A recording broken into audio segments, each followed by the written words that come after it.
Donc je suis Chico, le leader de Chico et les Gypsies, le fondateur de Gypsy King. Voilà, je suis né en Arles et je suis très heureux de venir à Bellegarde faire une interview aujourd'hui pour vous.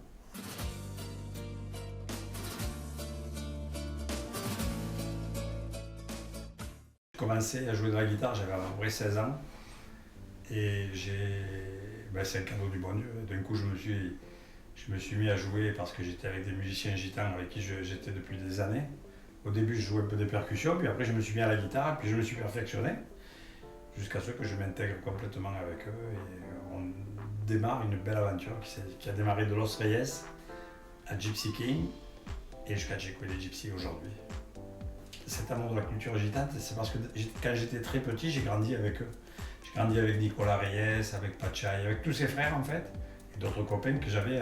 On habitait à Arles, et on se retrouvait beaucoup. Ils habitaient dans le quartier de la Roquette.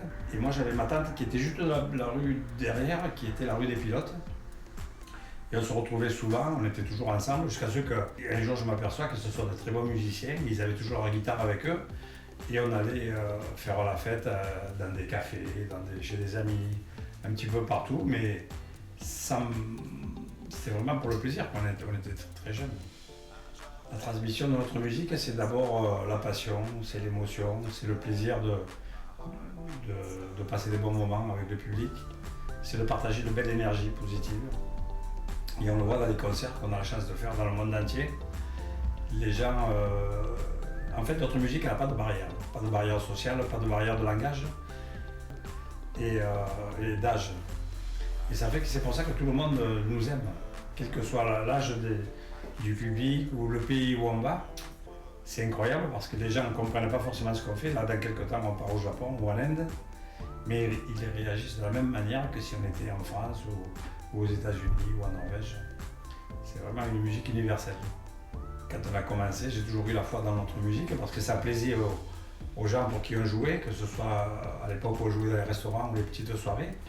Mais ce qui m'a surpris, c'est l'ampleur du succès et la durée du succès. Depuis 1987 jusqu'à aujourd'hui, ça ne s'est jamais arrêté, alors que le groupe s'est séparé, qu'il y a différentes formations. Et le public nous aime autant parce qu'on a créé ensemble des titres qui sont devenus intemporels, classiques, Bamboleo, Joby Joba ou bien d'autres encore. Ça fait partie d'un patrimoine musical qui ne se dément pas jusqu'à aujourd'hui. Moi, j'aurais beaucoup d'anecdotes à raconter, mais il y en a une qui vraiment m'a marqué, c'était d'avoir joué pour Charlie Chaplin. On a eu la chance dans les années 74, je crois, de jouer pour lui à Lausanne. Et avec Canut, avec qui je jouais, on a joué dans un restaurant qui s'appelait La Grappe d'Or. Quand on était arrivé, on a dit au patron qu'on était de la famille de Vanitas pour situer un petit peu la musique, parce que personne ne nous connaissait. Et on a joué le midi, tout le monde s'est régalé, le patron il adorait ça, il nous a dit si vous revenez ce soir, il y a Charlie Chaplin qui sera là. Et on est revenu le soir et c'est vrai que Charlie Chaplin était là, bon il était âgé, il était accompagné, mais lui qui a fait rire le monde entier par exemple, quand il nous a écoutés, il s'est mis à pleurer. Et ça je crois que c'était vraiment un signe que notre musique allait avoir beaucoup de succès. J'ai trouvé ça tellement extraordinaire, tellement beau, spontané, et le soir vraiment c'était une rencontre qui m'a marqué. Merci pour l'invitation et bonne chance et puis j'espère à bientôt et que ces questions-réponses vous porteront bonheur.